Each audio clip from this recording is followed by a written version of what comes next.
Hello বন্ধুরা, কেমন আছেন সকলে? আশা করি সকলেই ভালো আছেন।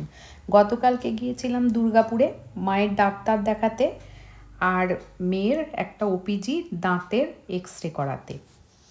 মাকে নিয়ে সুবীর নেমে গিয়েছিল মায়ের ডাক্তার দেখানোর জন্য, আর আমি নিয়ে গিয়েছিলাম মেয়েকে এক্স-রে করানোর জন্য। আমরা গিয়েছিলাম সিটি সেন্টারের স্ক্যানেক্স মেডিকেল সেন্টারে।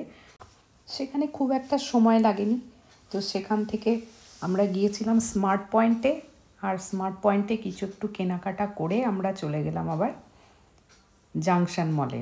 তো সেখানে সুবিরার মা অপেক্ষা করছিল, আর এক্সকালেটারে চড়তে গিয়ে এই অবস্থা মায়েদের। জাংশন মলে কিছু কেনাকাটার পর আমরা গিয়েছিলাম ইস্কন মন্দিরে। আমরা আসবার সময় কুপন কেটেই নিয়ে এসেছিলাম ভোগ খাবো বলে, তো এখান থেকে সোজা আমরা বেরিয়ে গিয়েছিলাম ভোগ খেতে। তো সেখানে গিয়ে দেখলাম দুবরাজপুরেরই চেনা জানা লোক, দেখে বেশ ভালোই লাগলো। বাইরে গিয়ে চেনা মানুষজনের সঙ্গে দেখা হলে বেশ ভালোই লাগে। এদিনকে দুর্গাপুরে কিন্তু খুব গরম লাগছিল। এখন থেকেই এত গরম, তো গ্রীষ্মকালে গরমটা কেমন কষ্ট দেবে তার আভাস ভালোই পাওয়া যাচ্ছে। 1:30টার মধ্যেই আমরা ইস্কন মন্দিরে চলে এসেছিলাম। এখানে এলে মনে একটা শান্তি আসে। আর এই দুপুরে মন্দির বন্ধ ছিল, তাই ঠাকুর দর্শন হয়নি। আর যাবার সময় আমাদের একটু তাড়া ছিল, তাই আমরা কুপনটা কেটে নিয়েই চলে গিয়েছিলাম। এর আগের দিন এসে প্রচণ্ড ভিড় ছিল মন্দিরে, আর আজকের দিনটা বেশ ফাঁকাই আছে। এই যে সামনে সব বসে আছে, এনারা সবাই দুবরাজপুরেরই।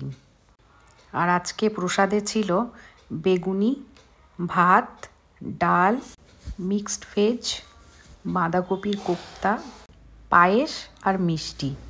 খাওয়া দাওয়া করে আমরা আবার বাড়ির উদ্দেশ্যে রওনা দিলাম। আমরা ঘিটাই মন্দির থেকেই নিয়ে আসি, তো আজকে দোকান খোলা ছিল না, মন্দিরের দোকান বন্ধ হয়ে গেছে এই সময়, সেই কারণে ঘি আর আনা হলো না।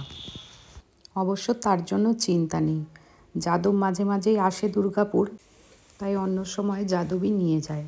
এবারও তাই করবে, ও যখন আসবে তখন আবার নিয়ে যাবে।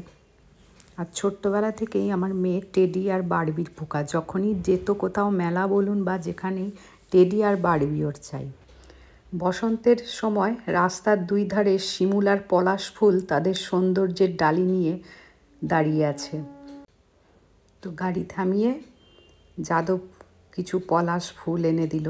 রাস্তার দুধারে গাছগুলোকে দেখতে অপূর্ব সুন্দর লাগছিল। আজকের মতো এটুকুই বন্ধুরা, দেখা হবে আবার নেক্সট ভিডিওতে। সবাই ভালো থাকবেন।